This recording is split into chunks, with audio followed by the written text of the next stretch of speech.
Hi, இன்னைக்கு நான் ஒரு வெப் சீரிஸ் தான் சொல்ல போகிறேன்.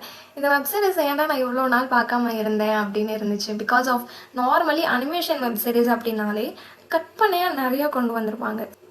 நார்மலி ஒரு பொண்ணு இருக்காங்க. ஸோ அவங்க கல்ச்சராகவும் இருப்பாங்க. அவங்க ஒரு ராஜ பரம்பரை அப்படிங்கிறதுனால போருக்கெல்லாம் போக வேண்டியிருக்கும். பொண்ணுங்களை மோஸ்ட்லி அனுப்ப மாட்டாங்க. பட் அவங்க அப்படிப்பட்ட ஒரு ஆள் தான். ஸோ அந்த மாதிரி போகும்போது எதிரி நாட்டுக்கிட்ட அவங்க சிறப்பிடிச்சு வந்துடுறாங்க. அந்த மாதிரி சிறப்பிடிச்சு வர்றவங்கள கல்யாணம் பண்ணிக்கிறது அவங்களோட வழக்கமாக இருக்கும்.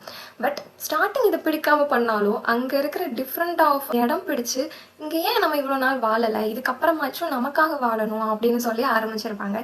அங்கே அந்த குட்டி குட்டியாக இருக்கும்ல பாரிஸ், டிங்கிள் பெல்ல கூட இருக்கும். ஸோ அந்த மாதிரி பாரிஸ் இருக்குது. நிறைய மரங்கள்லாம் பேசும், நிறைய டிஃப்ரெண்ட் ஆஃப் கல்ச்சர், நிறையா அந்த கிருமிகள் அப்படிலாம் நிறையா விலங்குகள் இருக்கும், ட்ராகன்ஸ் இருக்கும். ஸோ இந்த மாதிரி டிஃப்ரெண்ட்டாக இருக்கும். அண்ட் அதுக்குள்ள இந்த ஹீரோ ஹீரோயினோட லவ் இருக்கும். கண்டிப்பாக பாருங்கள். ஐ திங்க் இது ரொம்ப ரொம்ப ஒரு நல்ல ஒரு வெப் சீரிஸ் சொல்லுவேன். சஜஷன் பண்ணுறேன். கண்டிப்பாக பாருங்கள்.